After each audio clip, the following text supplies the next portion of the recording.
Today, welcome to World of Wonderful Stories, where we bring you life-changing stories. Stay tuned. Have you ever wondered what happens when the person who saves everyone can't save the one? Who matters most? What happens when a god among men is brought to his knees by his own humanity? Before we dive in, if you love stories that challenge the heart and mind, make sure to hit that subscribe button. You won't want to miss what's coming. The surgeon's gloves were stained crimson. A relentless, high-pitched tone cut through the operating room, announcing the finality of a flat-lined heart monitor. But this wasn't just any patient. It was his daughter. The operating room, once his kingdom of absolute control, descended into a chilling silence. Nurses stood frozen, their faces masks of shock. An instrument, forgotten in a nerveless hand, clattered to the floor. For the world-renowned surgeon, existence ended with that single, soul-shattering sound. He tore off his surgical mask, his body racked with tremors. His hands, those hands once hailed as instruments of miracle, capable of snatching life from the jaws of death, had failed him. Later that night, sitting alone in the crushing darkness of his study, he held a scalpel, not as a tool of healing, but as a symbol of his failure. He whispered into the void, the words catching in his throat. What good is a healer who cannot even save his own child? Just years before, he was the pride of his nation, a surgical prodigy who had saved thousands. Fame, wealth, and admiration were his constant companions. Walking through hospital wards, he'd hear the whispers, "There goes the man who steals life from death." But with great pride came even greater arrogance. He had started to believe that death itself wouldn't dare touch his family, not while he stood guard. So when his beloved daughter suddenly collapsed from a rare, aggressive heart condition, he made a solemn vow, his voice ringing with a dangerous certainty, "I alone will save her." His most trusted colleagues pleaded with him, begging him to let another capable surgeon take the lead. They warned him that his emotional involvement was a liability, but he refused, his pride wounded. "No one touches my child but me." And so, he stood in that sterile, brightly lit room, the immense weight of fatherhood and the crushing burden of his own hubris battling within him. His legendary hands, for the first time in his career, shook. A single, minuscule mistake, a slip so slight it was almost imperceptible, and the flatline began its cruel, unending song. In the weeks that followed, he vanished from the world. His magnificent home became a tomb filled with broken glass and shattered photo frames, each one a testament to his fractured reality.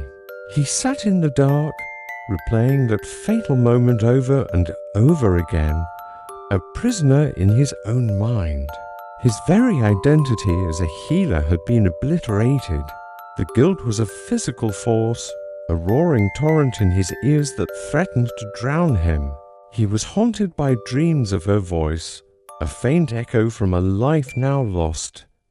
"Daddy, don't let go." And every morning, he would wake to the unbearable, suffocating truth he had. One night, wandering the hospital corridors, drunk on grief and self-loathing, he was stopped by a poor woman who grabbed his coat with desperate hands. Her son was dying in a room down the hall. "Please, doctor," she begged, her eyes swimming with tears, "save him." He ripped her hands away with a snarl. "Do you know who I am? I killed my own child. Leave me." But as he turned to walk away, the mother whispered something that froze him in his tracks. "If you cannot save him, at least hold his hand while he dies." That is also medicine. Those words pierced through the fog of his despair. He followed her, his steps hesitant and heavy, into the boy's room. The child's fingers were weak, but they gripped his own with surprising strength for hours. The great surgeon sat in silence.